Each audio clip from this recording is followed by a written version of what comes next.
Ok, irmãos, chegamos à nossa 34ª lição nas cartas da prisão.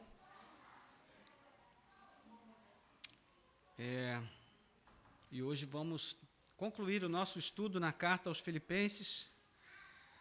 Vamos fazer a leitura no capítulo 4 e daqui a pouco vamos ler.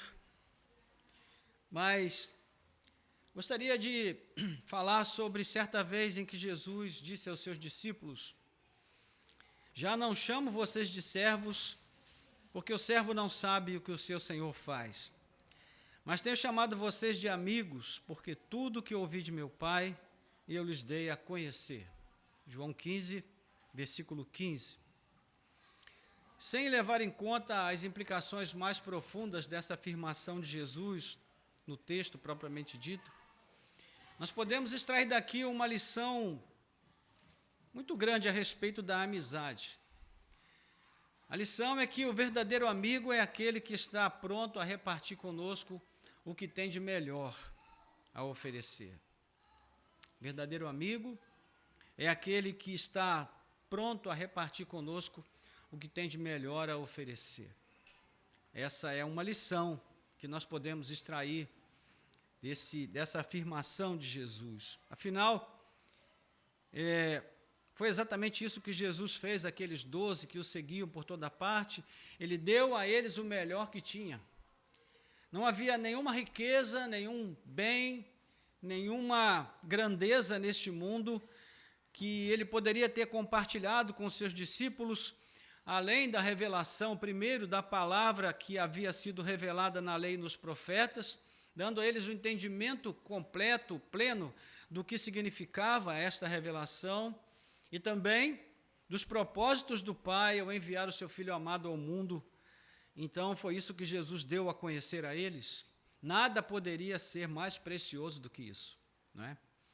Então, a boa amizade, a amizade verdadeira, é aquela que nos enriquece, que nos ajuda, que nos supre, que partilha conosco, tanto das alegrias como dos sofrimentos, que se alegra conosco, que chora conosco e, agindo assim, nos faz melhores do que nós éramos antes.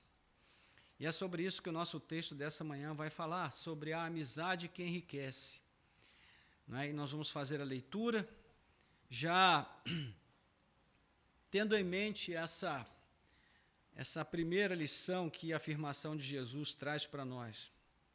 Então, Filipenses capítulo 4, versículo 10 ao 23, diz assim a palavra do Senhor: fiquei muito alegre no Senhor, porque agora, uma vez mais, renasceu o cuidado que vocês têm por mim. Na verdade, vocês já tinham esse cuidado antes, só que lhes faltava oportunidade. Digo isto não porque esteja necessitado, porque aprendi a viver contente em toda e qualquer situação. Sei o que é passar necessidade e sei também o que é ter abundância. Aprendi o segredo de toda e qualquer circunstância, tanto de estar alimentado como de ter fome, tanto de ter em abundância como de passar necessidade. Tudo posso naquele que me fortalece.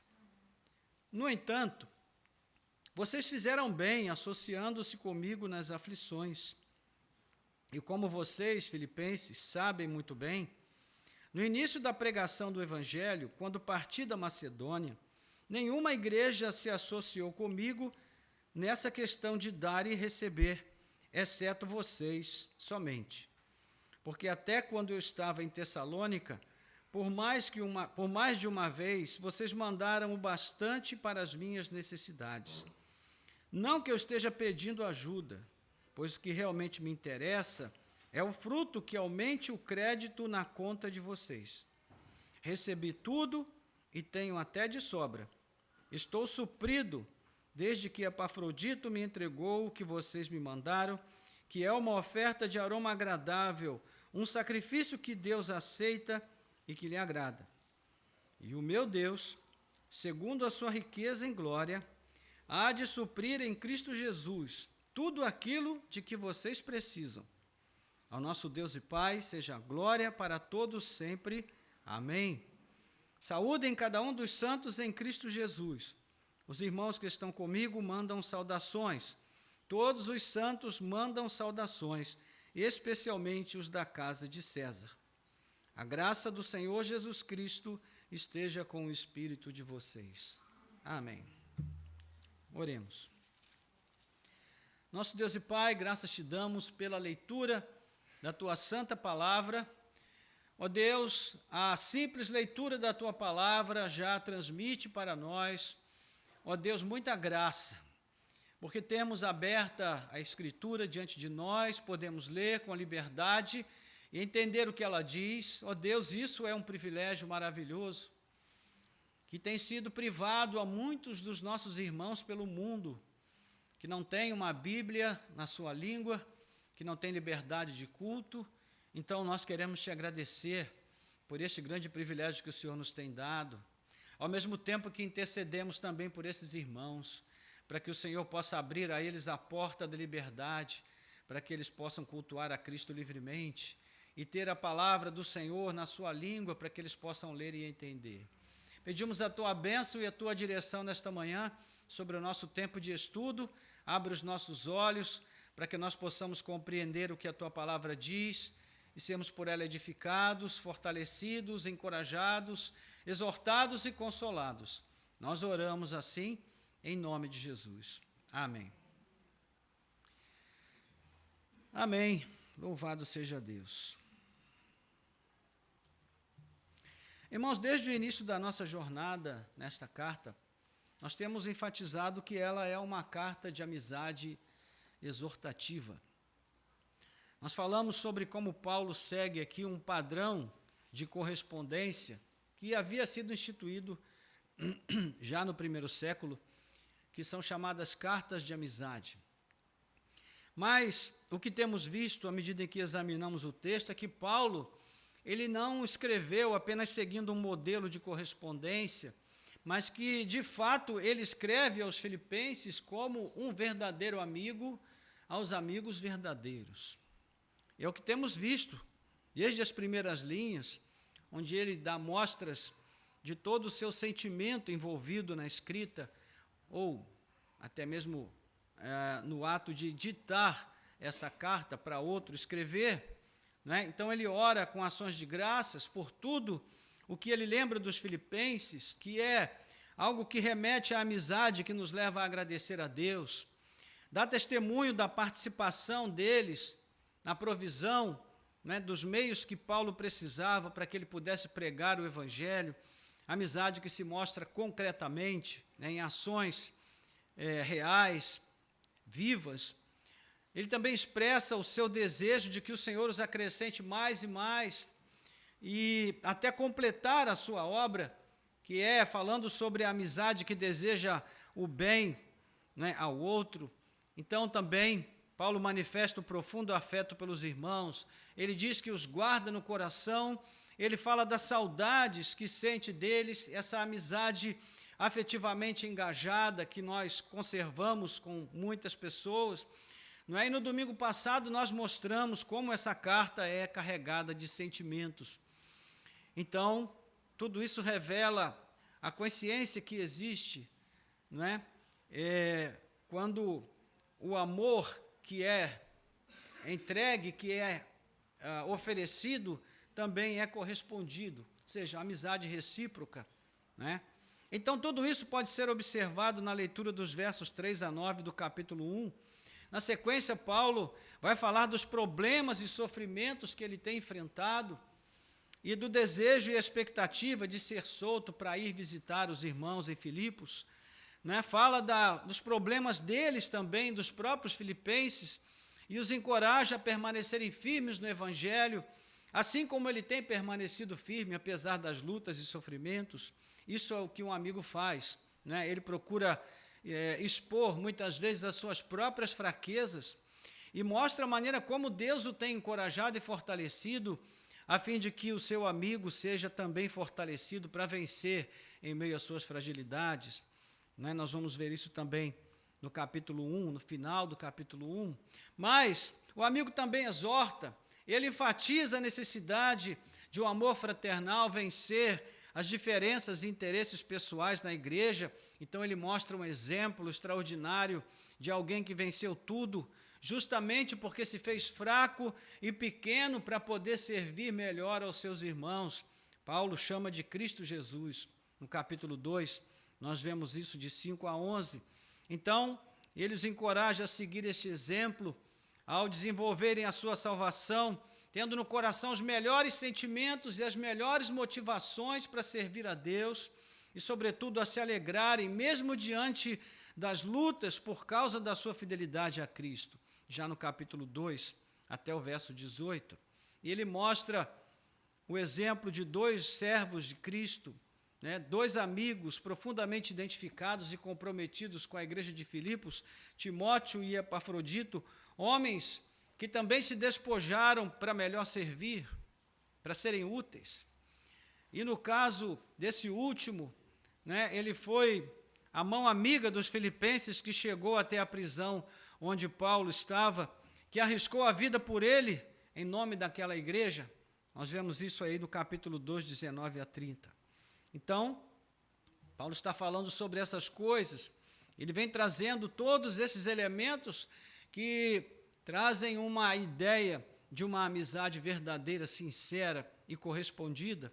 E nesse mesmo tom, ele vai advertir os seus amigos a que tenham cuidado também com os inimigos, porque os inimigos existem, não é? Inimigos deles e do próprio Cristo. São aquelas pessoas cuja vida não está centrada em Jesus, embora elas estejam associadas à igreja, não é? Então elas procuram glória para si mesmas, ostentando uma religiosidade de forma, mas sem conteúdo, não é?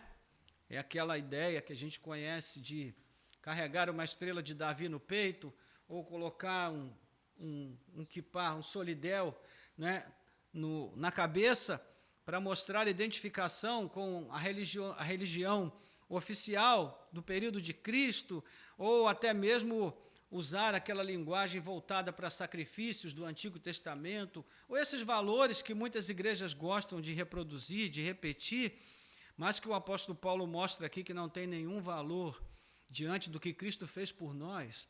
Essas coisas, na verdade, elas acabam escondendo o valor da cruz de Cristo, do sacrifício de Cristo por nós. Então, Paulo dá o seu próprio exemplo e mostra que para retribuir a amizade, essa amizade visceral de Cristo, com a qual ele foi tocado, ele estava disposto a perder tudo. E ele vai falar isso de uma maneira muito bonita e muito poética aqui no versículo 7 e 8, ele diz: mas o que para mim era lucro, isso considerei perda por causa de Cristo. Na verdade, considero tudo como perda por causa da sublimidade do conhecimento de Cristo Jesus. Por causa dele, perdi todas as coisas e as considero como lixo para ganhar a Cristo. Meus irmãos, uma das coisas que atrapalham muito a nossa caminhada cristã é que quando nós viemos a Cristo, nós viemos sem muito a disposição de perder tudo por Cristo. Se nós não perdermos tudo por Cristo, nós não seremos capazes de conhecer a Cristo como devíamos conhecer. E esse é um ponto que Paulo enfatiza bastante aqui nessa carta, sobre esse conceito de perder para ganhar. A gente já tinha visto isso na carta aos Efésios, mas aqui ele também fala sobre isso com o seu próprio exemplo, de perder tudo para ganhar a Cristo. O que ele quer dizer? Perder tudo aqui significa não considerar o valor das coisas, dos bens, dos títulos, de nada neste mundo acima da consideração do próprio Cristo, do que ele significa para nós, do que ele fez por nós. Então, se Cristo não for o nosso maior bem, o nosso mais precioso tesouro, então nós não chegaremos a conhecê-lo como devemos conhecer. É isso que Paulo nos ensina aqui. Então, o que ele almeja é alcançar a ressurreição final, por meio da qual ele vai, e sabe que vai, viver para sempre na presença desse amigo que nos entregou a sua própria vida. É o que ele vai dizer nos versos 3 a 10 do capítulo 3. E por isso, então, ele adverte os seus irmãos: cuidado com esses inimigos da cruz, que querem acrescentar ritualismos mortos, ao sacrifício que é único e eficaz e suficiente do nosso Salvador. Essas pessoas rejeitam a amizade de Cristo porque elas são fascinadas com a amizade do mundo e só pensam nas coisas terrenas. É assim que ele vai terminar aí a parte que nós estudamos no domingo passado, até o capítulo 4, versículo 1. Então, por fim, ele encoraja a igreja em Filipos a viver como irmãos que se amam de verdade, buscando conciliação em meio às diferenças, se alegrando sempre no Senhor, lançando as inquietações diante de Deus e treinando o pensamento para que se ocupe daquilo que vale a pena ser pensado e considerado. Versos 2 a 9. Então é assim que nós chegamos ao nosso texto, no capítulo 4, versículo 10, nós acabamos de ler em diante. E Paulo vai retomar aqui um assunto com o qual ele começou a carta, que é a extraordinária demonstração de amizade e cumplicidade dos filipenses para com ele, mas principalmente com a obra de Cristo que foi colocada em suas mãos. Isso é importante, irmãos, porque nas 3 vezes em que a carta vai mencionar a oferta dos filipenses, ela vai ser identificada como o esforço deles em prol da obra de Cristo e do Evangelho.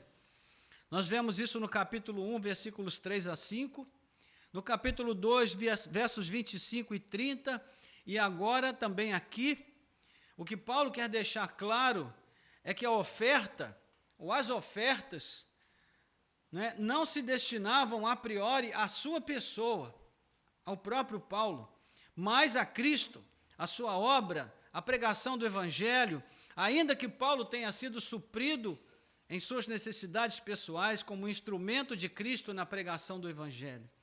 E por isso ele vai terminar a carta falando dessa oferta como um sacrifício de aroma agradável a Deus. E aqui eu abro um pequeno parêntese para falar um pouquinho a respeito disso na nossa perspectiva.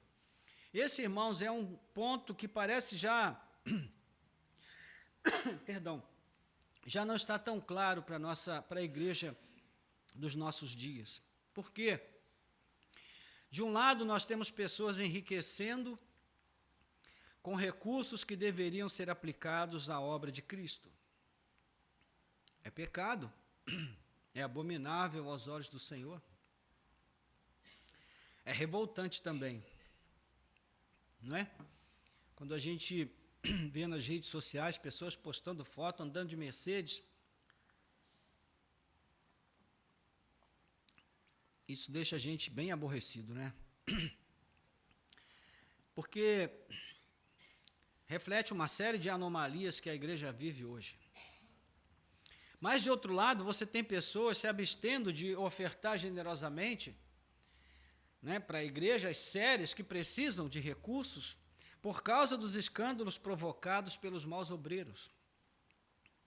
Esse também é um outro lado do pecado. Quando nós usamos os escândalos da igreja como justificativa para a nossa falta de generosidade, para a nossa falta de comprometimento com a obra do Senhor. Não é? Ninguém aqui, ou em qualquer lugar onde haja um crente, qualquer igreja, as pessoas não deixam de ir ao médico porque existem maus médicos. Não é verdade? Elas não deixam de chamar o bombeiro quando começa a pegar fogo na casa porque existem maus profissionais trabalhando como bombeiros. Ou seja, a gente não deixa de... A vida não para porque existem maus obreiros em qualquer segmento da vida. Assim como na igreja, nós não podemos deixar de servir a Deus, não podemos deixar de ser generosos para com a obra de Deus porque existem maus obreiros. Havia maus obreiros na igreja primitiva também. Havia quem pastoreasse por ganância. Pedro fala sobre isso na sua primeira carta, capítulo 5, versículos 1 e 2. Também havia igrejas cujo coração tinha se fechado para os verdadeiros pastores e que eram exploradas pelos maus obreiros. Paulo fala sobre isso na carta à igreja de Corinto. Ele diz: olha, vocês desprezam a mim, que nunca explorei vocês e nunca pedi nada de vocês, e vocês se deixam explorar pelos superapóstolos, né, que ele coloca entre grandes aspas. Então, meus irmãos, esses problemas não são novos. Isso acontece desde que a igreja é a igreja. Paulo fala sobre obreiros que trabalhavam com sorte da ganância, mercadejando a palavra de Deus. De novo, carta aos Coríntios, né, no capítulo 3 em diante. Então, ele sabia, e também nós sabemos, que sempre vão haver maus obreiros, bons obreiros, igrejas generosas, igrejas de coração fechado, pessoas de coração generoso, pessoas de coração fechado, isso sempre vai existir. Então saiba que existem igrejas sérias que precisam do sustento generoso e voluntário dos seus membros para que possam fazer a obra de Deus. E sim, os obreiros que estão ali servindo, a priori, serão beneficiados por esses recursos, mas eles estão servindo a Deus como instrumentos no fazer a obra do Senhor.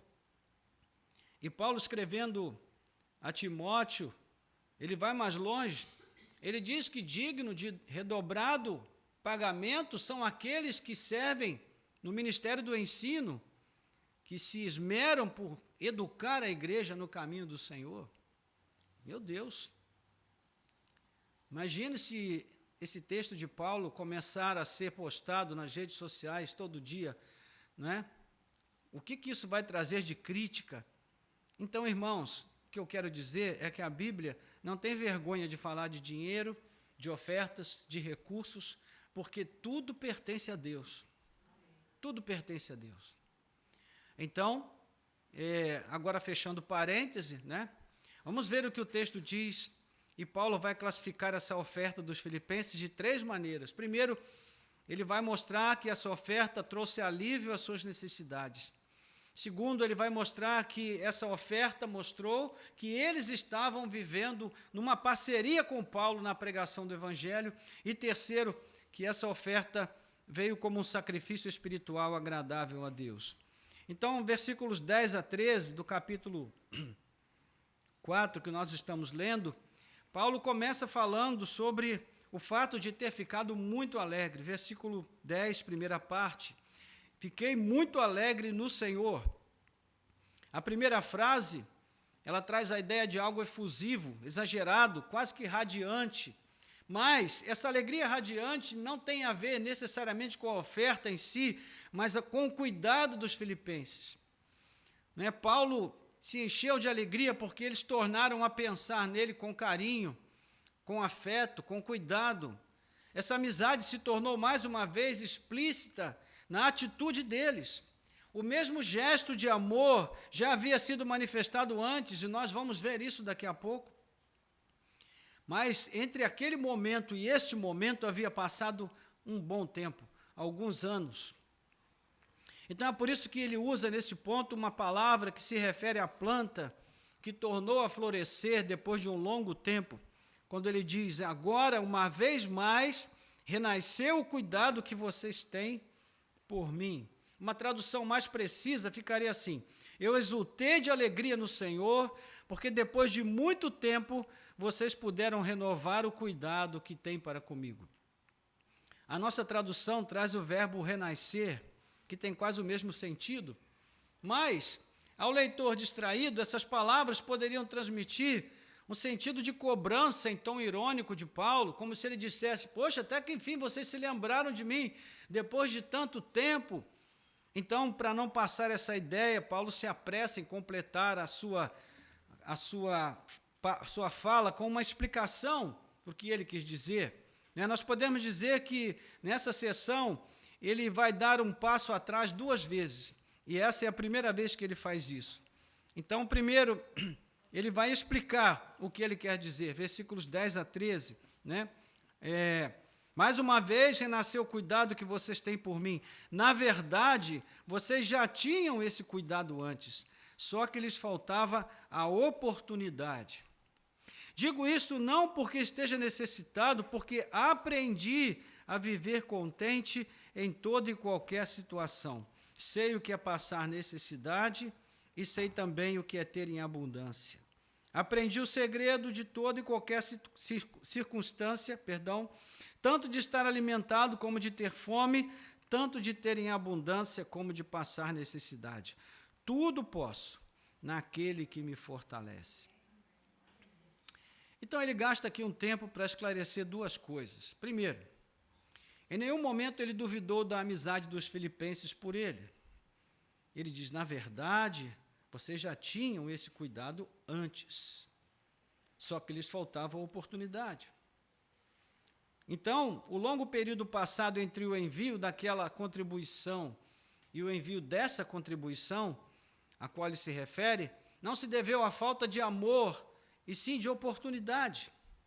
Naquela época não havia transferência bancária, nem Pix, não havia depósito bancário, tudo era levado em espécie e entregue em mãos. E nós já vimos aqui, estudando essa carta, que a viagem para chegar de Filipos até onde Paulo estava era uma viagem longa, né? Inclusive, provavelmente, nós vimos que foi nessa viagem que Epafrodito, que levou a oferta, ficou doente e quase morreu. Então era uma coisa difícil, não era tão simples assim. Então, primeira coisa que Paulo explica, olha, eu não quero que vocês pensem que eu duvidei da amizade de vocês. Eu sei que vocês queriam fazer antes, mas não tiveram oportunidade. Mas que bom que agora renasceu esse desejo, essa alegria de contribuir no coração de vocês e que vocês tiveram a oportunidade de fazer isso. A segunda coisa que ele quer esclarecer é que as suas palavras não carregam nenhum tom de queixa em relação às privações que ele vinha passando enquanto estava preso.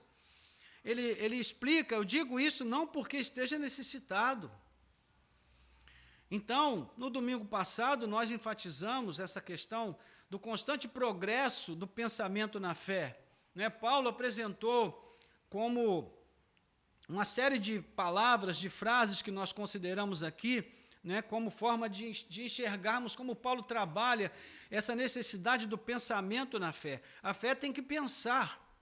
Infelizmente, a ideia que nós temos hoje é que fé e razão são coisas que se excluem. Então, para você ter fé, você tem que abrir mão da razão.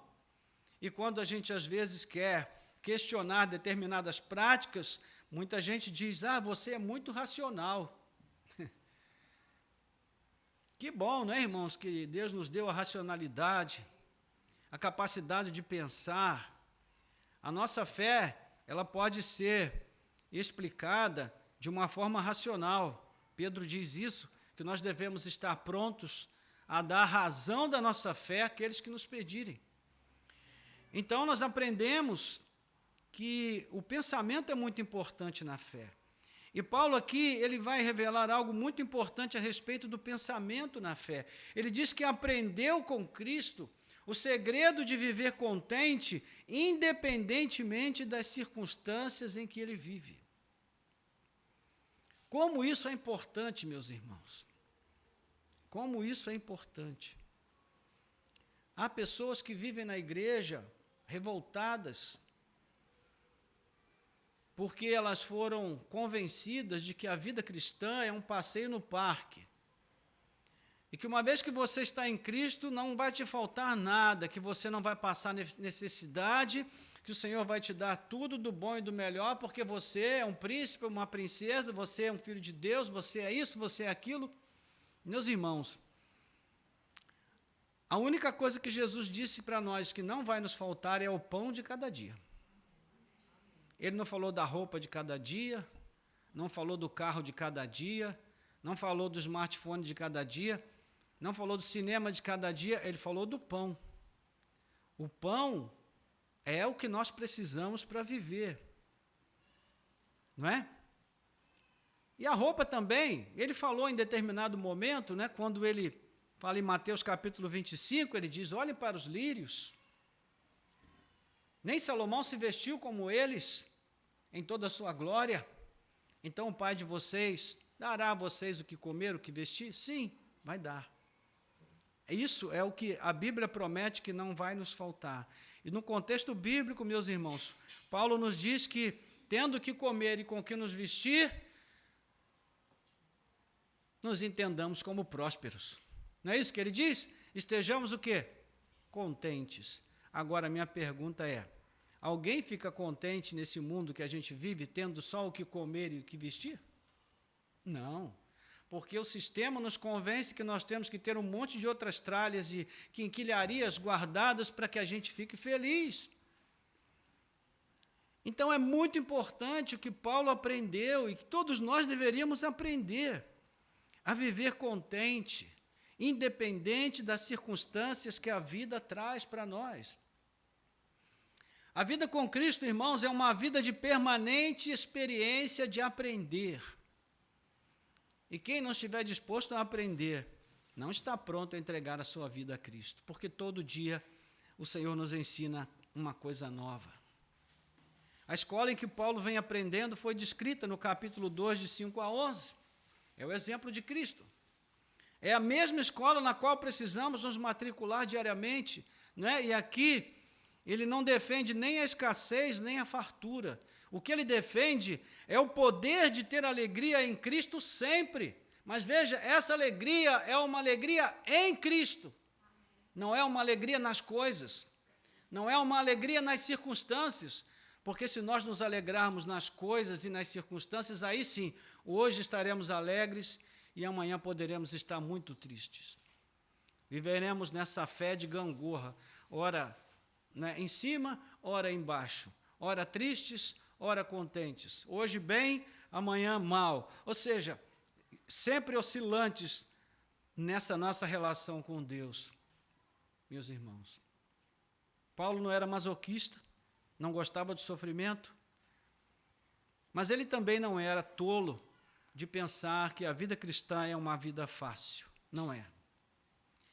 Então, esse poder que ele recebeu para viver feliz, contente, em toda e qualquer situação, para viver feliz e contente, tendo abundância ou vivendo um tempo de escassez, esse poder que ele recebeu vem de Deus.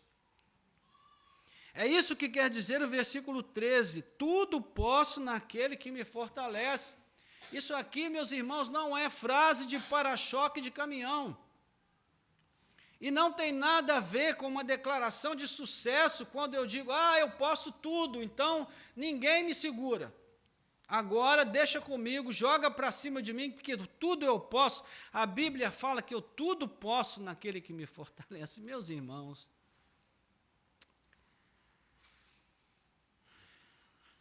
eu acho que não tem um versículo na Bíblia mais violentado do que esse versículo. Quantas vezes a gente já ouviu, né, escrito no para-choque do caminhão, né, no painel do carro, do automóvel, como se fosse uma espécie de amuleto que atrai prosperidade. Pelo amor de Deus, irmãos, nós somos cristãos, nós estamos em Cristo, a nossa vida não depende de amuletos, a nossa vida não depende de coisas tangíveis, para que nós tenhamos confiança que Deus suprirá todas as nossas necessidades. Isso é uma promessa que há na sua palavra. E sim, Deus tem prazer em dar grande prosperidade e riqueza a alguns, mas não a todos. E esses que recebem prosperidade e riqueza, recebem para que eles sejam um instrumento de Deus para abençoar o outro que não tem, que está passando por necessidade.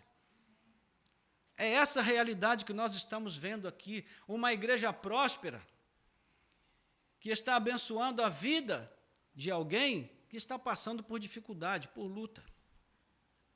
É isso, irmãos. Esse é o tipo de relacionamento que nós devemos ter com a riqueza e com a pobreza. Se temos, louvado seja Deus porque temos, mas vamos olhar para o lado, para aquele que não tem, e vamos tentar fazer alguma coisa para alcançá-lo em sua necessidade, porque certamente ele pode ser um instrumento nas mãos de Cristo, e se nós fortalecermos esse instrumento, ele poderá fazer muito mais do que tem feito. Mas se não temos, alegremo-nos, porque Cristo tem nos dado o suficiente para vivermos de forma digna, então louvado seja Deus. É a mesma escola.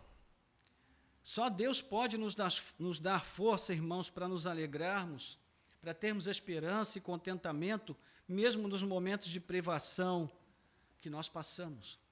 Só Deus pode nos dar forças para que nós sejamos equilibrados, moderados e gratos nos tempos de fartura. Então é por isso que Paulo diz, tudo posso naquele que me fortalece, porque ele precisava de fortalecimento em Deus para viver com esse sentimento de gratidão, de contentamento. Isso aqui, meus irmãos, é milagre. Isso não é natural do ser humano. Nós não somos naturalmente dotados do poder de nos contentarmos com pouco, nós sempre queremos mais. E se isso acontece em nossas vidas, é porque Deus está operando em nós. Então, é algo que nós precisamos pedir ao Senhor. Sabedoria, para lidar com a vida em todas as suas circunstâncias. Versículos 14 a 17, ele vai falar sobre a gratidão pelo alívio nas aflições. No entanto, vocês fizeram bem associando-se comigo nas aflições. Ou seja, o verdadeiro amigo se associa conosco mesmo em nossas aflições. Paulo retoma a expressão exultante de alegria do verso 10, não é, pelo fato de eles terem renovado por ele o cuidado, o afeto e a amizade. Então ele diz, vocês fizeram bem associando-se comigo nas aflições. O verso 15, vocês, filipenses, sabem muito bem, no início do Evangelho, quando parti da Macedônia, nenhuma igreja se associou comigo nessa questão de dar e receber, exceto vocês somente.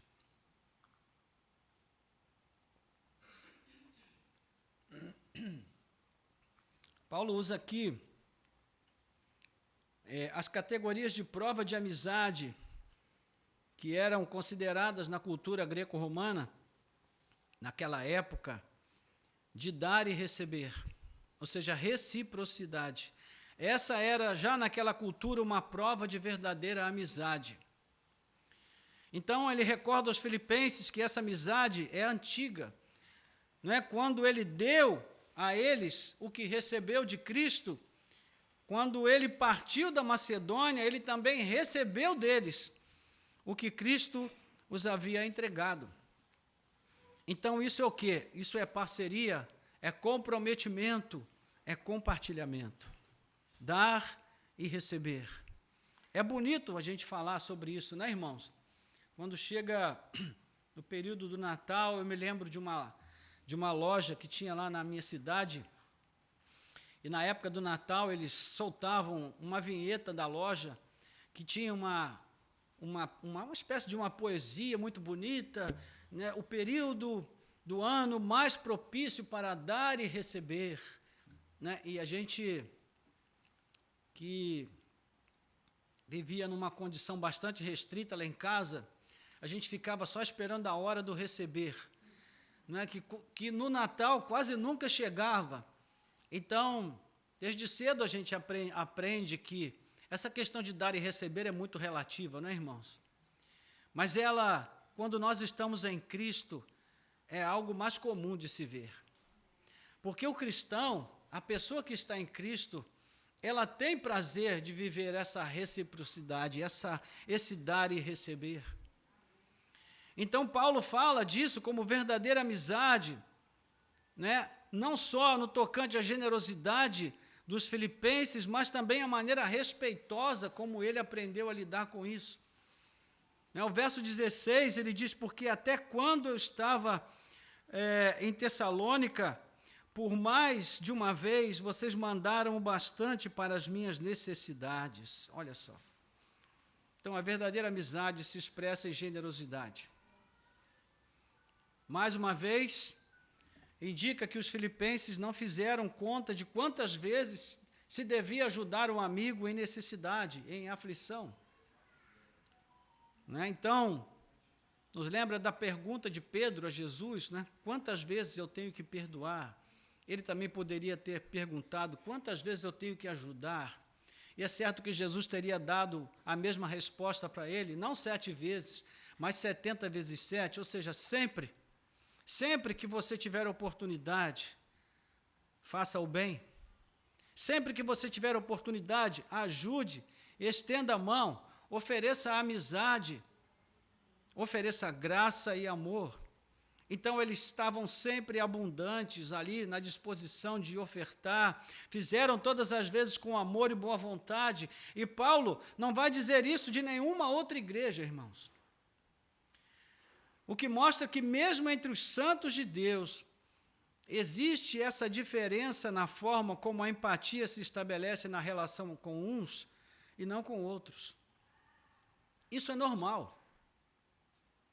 Essa química amistosa foi algo típico da relação de Paulo com a igreja de Filipos. Você não vai encontrar ele falando sobre essas coisas de nenhuma outra igreja, somente com a igreja de Filipos.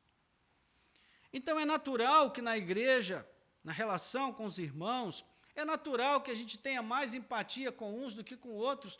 Isso não significa que a gente ame menos aqueles com quem a gente não tem tanta empatia. Essa questão de identificação é algo muito pessoal e muito natural. Não pode ser forçado, né?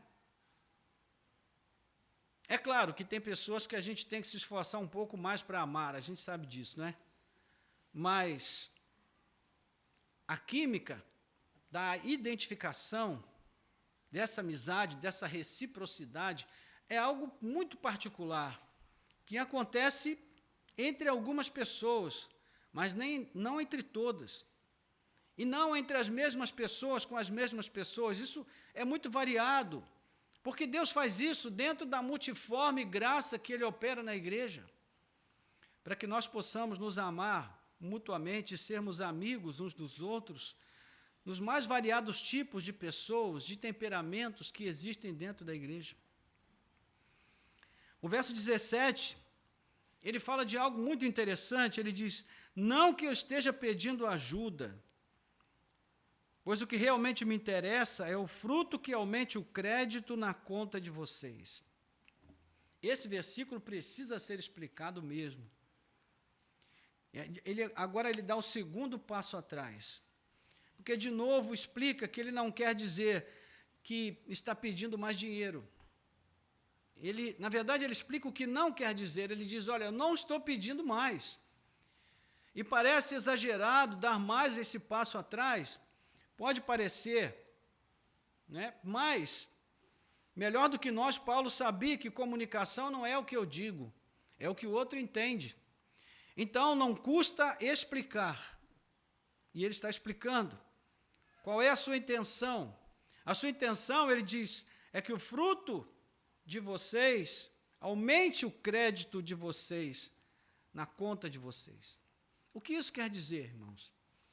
Que o interesse de Paulo é que, ao manifestar tamanha generosidade, né, tão generosa na parceria com a obra de Cristo, né, os filipenses davam prova do seu comprometimento e do seu progresso em Cristo Jesus. Eles davam mostra de que os seus corações estavam realmente no Senhor. E é isso que Paulo chama de crédito na conta de vocês. É uma linguagem comercial que ele usa para ilustrar esse ponto de que os filipenses, é como se eles estivessem fazendo um investimento na conta divina. Ou seja, os dividendos, os juros, seriam recolhidos na recompensa final, ao chegarmos na nossa pátria celestial. Então, Paulo está usando essa ilustração.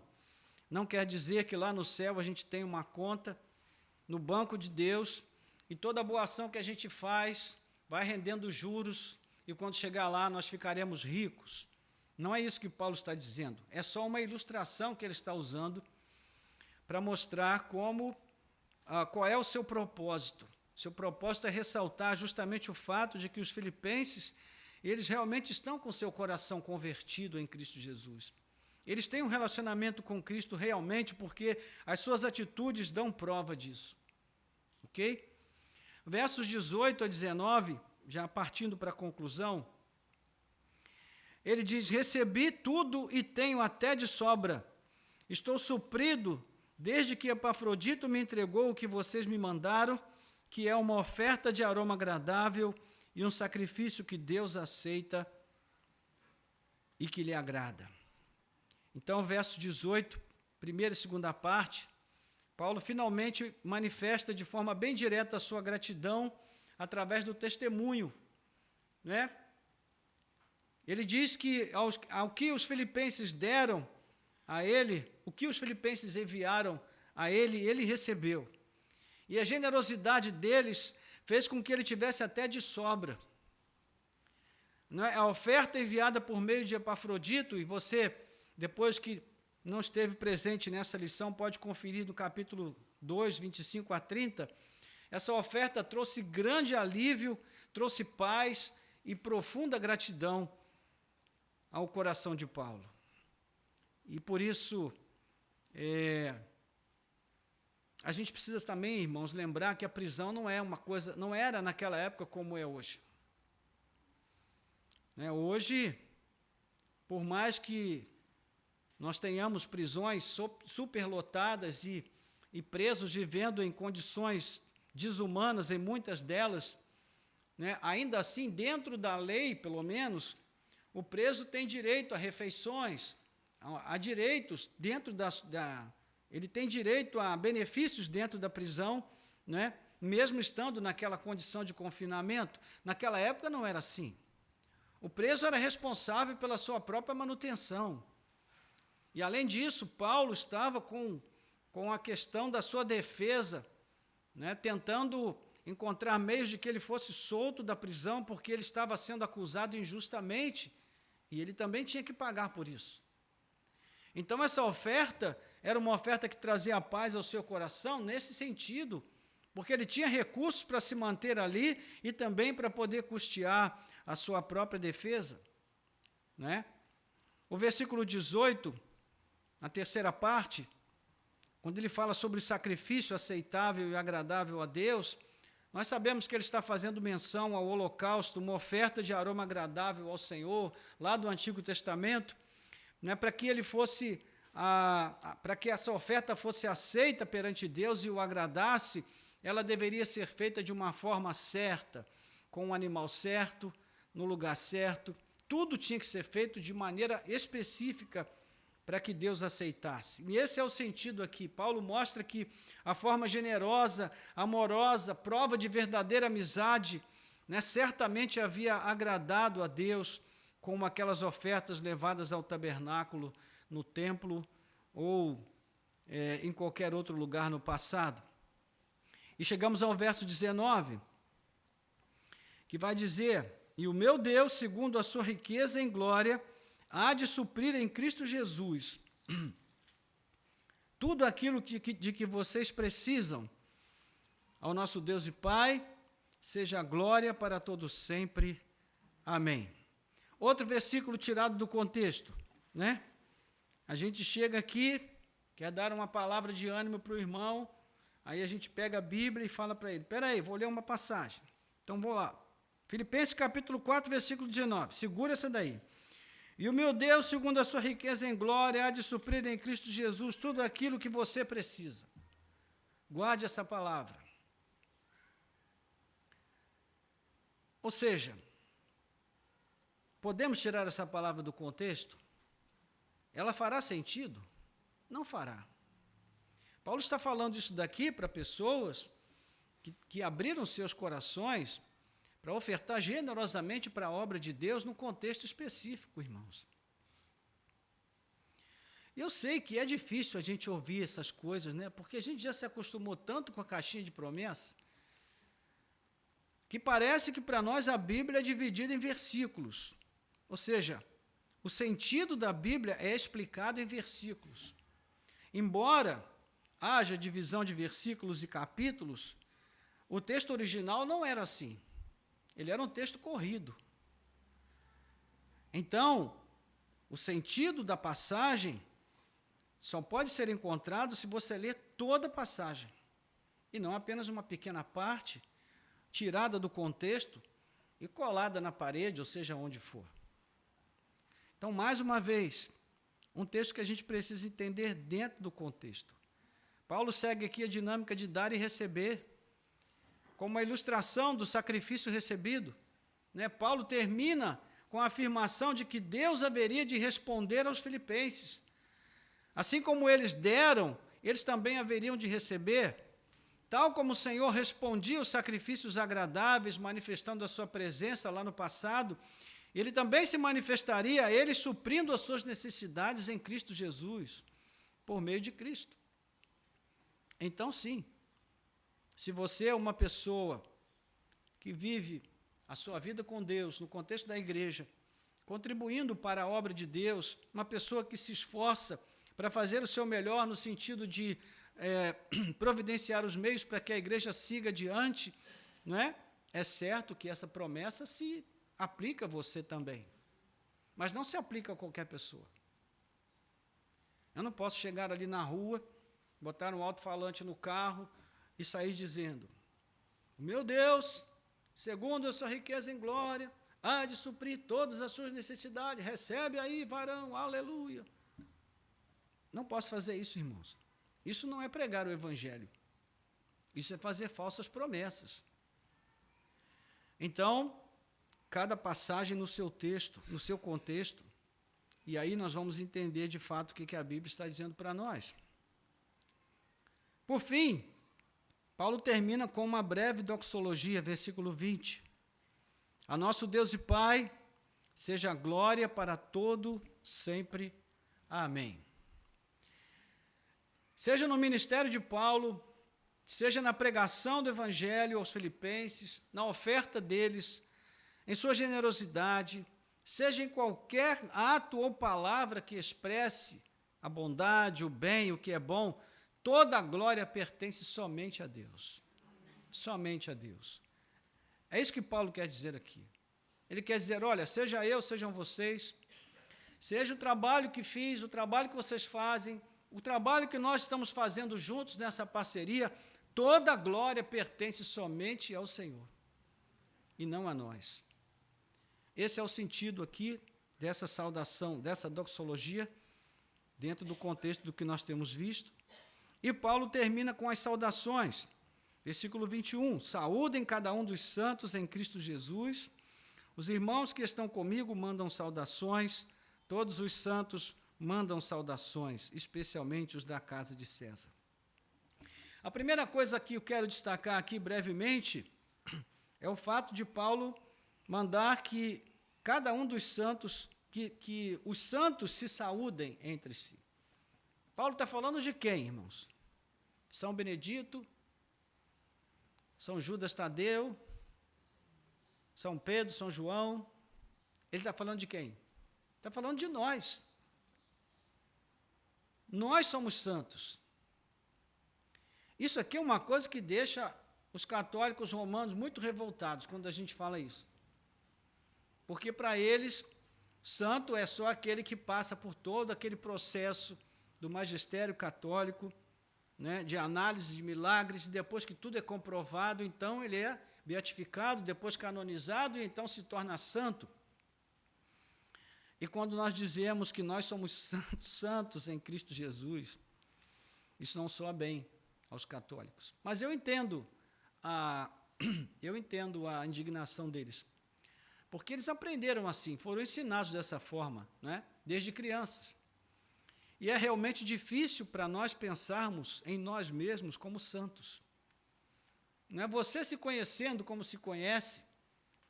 Eu imagino que seja difícil para você se considerar um santo. Para mim é. Toda vez que eu olho no espelho, eu tenho dificuldade de ver ali um santo. Mas é isso que a Bíblia diz a nosso respeito, que nós somos santos, porque nós fomos santificados em Cristo Jesus. A nossa santidade não é nossa, na verdade.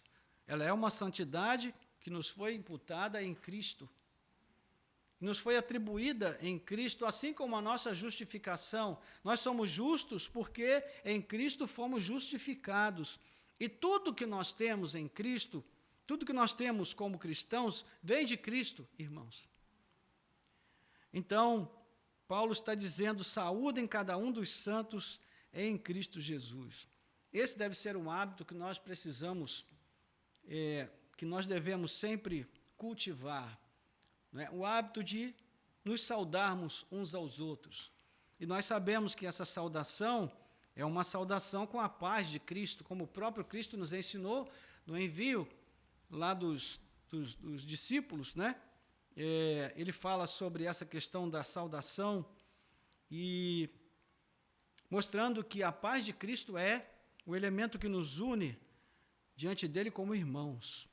É isso que nos apazigua, é isso que nos faz viver em harmonia, mesmo com as nossas diferenças, né? Então, ele diz, os irmãos que estão comigo mandam saudações. Paulo está falando da igreja de Roma, de onde ele está escrevendo, né? Aí ainda especifica no verso 22, todos os santos mandam saudações, especialmente os da casa de César. Os da casa de César, nós vimos lá no início da nossa instrução em Filipenses, que são aqueles que se converteram ali onde Paulo está preso, as pessoas que serviam no espaço onde Paulo estava preso, no cárcere de Paulo, que era uma prisão domiciliar, né? Mas ainda assim era um espaço onde havia a autoridade de Roma, né? E ali haviam funcionários, pessoas que de algum modo serviam o Império Romano, e Paulo conseguiu transmitir o Evangelho a muitos deles, e muitos deles se renderam a Cristo. Então, são esses que Paulo chama de os da casa de César, que estão mandando também saudações para a igreja aos filipenses. E Paulo conclui a carta com a bênção pastoral, né? A bênção sacerdotal. A graça do Senhor Jesus Cristo esteja com o espírito de vocês. Ele aqui foi mais econômico, né? A maioria das vezes ele fala da graça do Filho, né? Do amor do Pai e da consolação do Espírito. Aqui ele fala apenas a graça do Senhor Jesus Cristo esteja com o espírito de vocês. Louvado seja Deus. Muito bem, irmãos. Esta carta,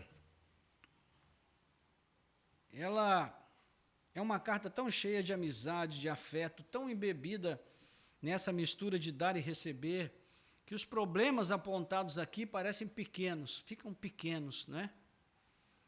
E, sobretudo, pelo exemplo de Cristo, posto como centro de gravidade dessa carta, né? Ele que é o grande amigo que o Pai enviou para nós. Então, Filipenses nos ensinou muitas coisas, mas Paulo guardou para o final esse testemunho de todo o bem proporcionado pelas amizades que enriquecem, como a amizade dos filipenses. É evidente que essas amizades não se formam e muito menos se sustentam apenas pela boa vontade humana. Há um componente essencial para que isso ocorra, que é a presença de Cristo vivendo no íntimo das partes envolvidas. Quem está em Cristo quer ser amigo, quer dar amizade e quer receber amizade. Então é Cristo, é o seu imenso amor, a sua graça, que nos permite viver a partir desse coração generoso, disposto, companheiro, amigo, sempre pronto a dar e receber. Então são essas pessoas que estão em Cristo que invariavelmente nos enriquecem com a sua amizade. Elas nos ajudam, elas oram por nós, elas nos apoiam, elas choram conosco, elas se alegram conosco, elas nos fazem ser pessoas bem melhores do que nós éramos antes de sermos tocados por elas. Então, o meu desejo em Cristo é que as nossas vidas possam expressar esse comprometimento com aquilo que a palavra de Deus está transmitindo para nós nessa manhã. Nós estamos sendo aqui também desafiados, irmãos, a questionar a nós mesmos, né? Perguntar, examinar os nossos corações, como sempre fazemos, se nós temos sido bons amigos, se a nossa amizade tem feito bem às pessoas ao nosso redor, com quem nos relacionamos, se nós temos nos aberto a amizade? Aberto ou abrido? Agora eu fiquei em dúvida. É abrido ou aberto? Aberto. Aberto. Então tá bom. Se nós temos nos aberto a amizade de outras pessoas, amizade é uma coisa que só pode ocorrer numa estrada de mão dupla, né? Existe um filme muito bonito, muito antigo, não sei se ainda vai ser encontrado em algum lugar, talvez no YouTube. É um filme um pouco violento, mas ele é muito bonito, chamado Amistad. Fala bastante sobre essa questão da amizade entre pessoas muito improváveis, né, de serem amigas uma da outra. Então, são exemplos, são ilustrações de amizades que superam as diferenças, né, que transbordam a ponto de ir além das dificuldades de gosto e pensamento a respeito das coisas, opinião a respeito das coisas. Então, a palavra de Deus está nos chamando a essa reflexão nesta manhã. Que nós possamos ser esse amigo generoso, esse amigo companheiro que anda junto, que chora junto, que compartilha, né, que faz o bem, que ajuda o outro a ser melhor do que tem sido. Amém? Vamos orar? Nosso Deus e Pai, graças te damos pela tua palavra nessa manhã, que mais uma vez nos desafia a refletirmos sobre, ó Deus, o poder da verdadeira amizade, sobretudo espelhados e olhando para o exemplo do próprio Cristo, que não nos chama apenas de servos, mas de amigos, porque tudo aquilo que ele recebeu do Pai também nos revelou. Tem revelado na sua palavra.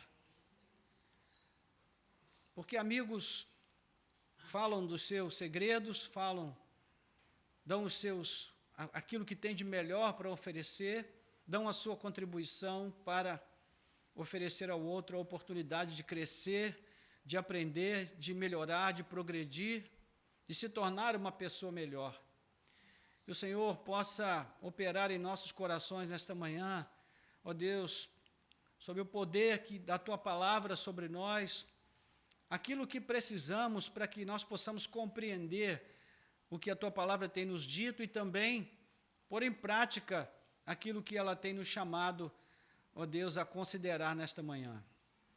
Ajuda-nos, ó Deus, para que nós estejamos abertos à amizade, para que nós possamos valorizar a amizade, respeitá-la, assim como Paulo respeitava a amizade daqueles irmãos, não buscando explorar essa amizade, extrair dela apenas o seu benefício, mas também dar, além de receber.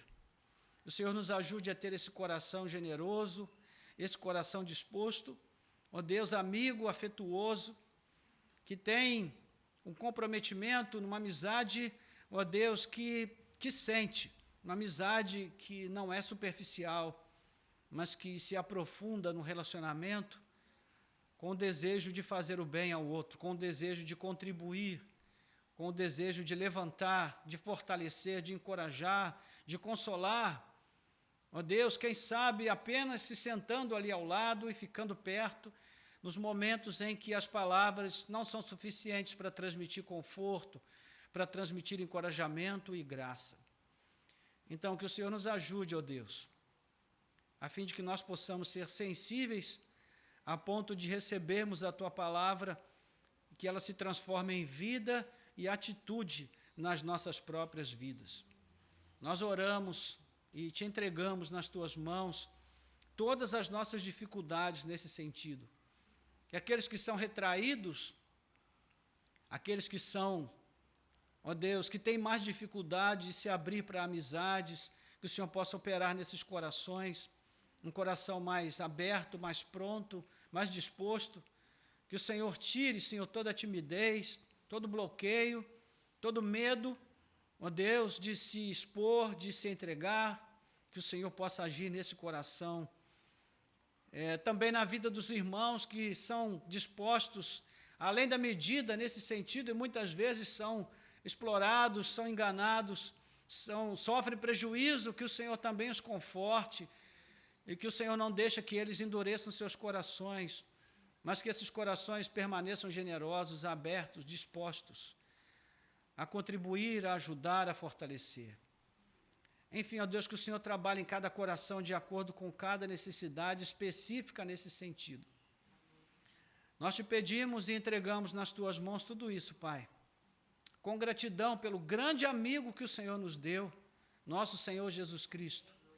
Esse amigo que não falha, que está conosco todo o tempo, esse amigo que chora, que sorri, que se alegra, se entristece, que passa conosco por cada situação, que está conosco a cada momento, e que sente profundamente as nossas dores, assim como se alegra profundamente com as nossas alegrias.